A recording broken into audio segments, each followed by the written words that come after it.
Okay. Latifa Abu Chakra, Ealing.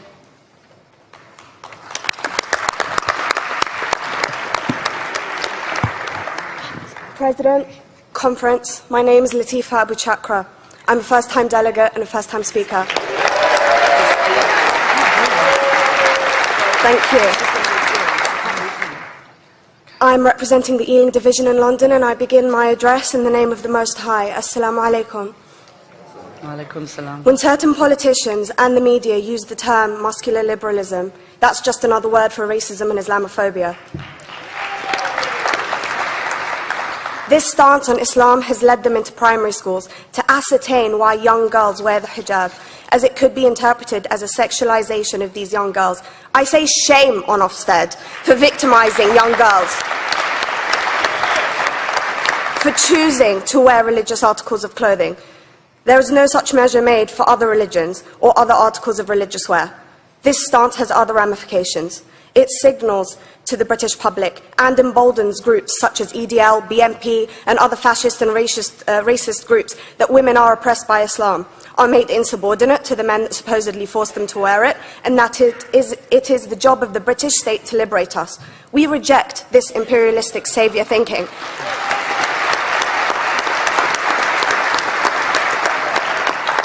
And I am here to state for all people who choose to practice their beliefs openly that we are not oppressed by our faith. Islam is not one homogeneous block. There are Muslim women who do not wear the hijab, and that is their interpretation of their faith. The Quran beautifully states, La ikraha fid din, which translates to, there is no compulsion in religion. My faith has given me the right to choose 1,400 years before the Universal Declaration of Human Rights told me I could. A fun fact for you, conference. My dad didn't want me to wear the hijab. I chose to. Those of faith, thank you. Those of faith should have the right to choose to wear their articles of faith. Sikhs wearing the turban, Jews wearing the kippah, or Christians wearing the crucifix. Practicing my right to freedom of expression through the hijab empowers me and other women like me to know that we are able to make decisions for ourselves. Through the hijab, women like me feel empowered to overcome the social expectations of sexualization that is relevant and has currently resulted in many cases of anxiety and worse. I can speak for myself and others like me. At school, I was able to focus more on the thoughts that were running through my mind than how good I looked to the world. The NUT has supported a woman's right to choose when it comes to pregnancy. I want conference to support my right to wear the hijab.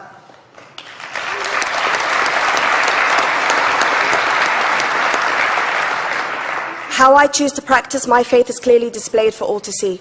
This makes me the target of hate crime.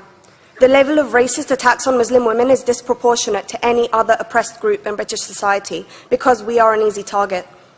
This decision by Ofsted has ramifications beyond the school gates and must be seen in the context of increased attacks on the Muslim community and perpetuates the outdated notion that Muslim women are victims. I was on a trip last year to Hampton Court with my Year 7s, where a man felt comfortable to call me a terrorist. As a Muslim woman, I'm not a victim, so I challenged him. He denied it. I'm sure you've heard of the Punish a Muslim Day. It's been spoken about a few times already this morning. And as a Muslim, I'm actually quite optimistic. They're trying to limit it to one day. That's 364 less than normal.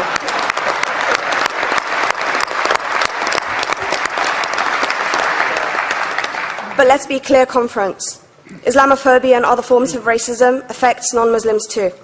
If we don't challenge this stance as a collective, we may turn into a society like France, where women are forced by the law to choose between their faith and their education, their faith and their right to work in the public sector, their faith and their right to enjoy a day out by the seaside with their families.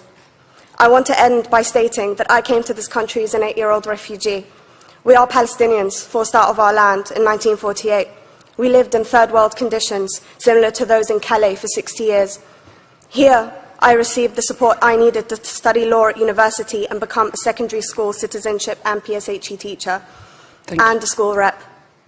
An injury to one is an injury to all, and I want to thank the Union for its stance on all oppressed groups, in particular mine, Palestine.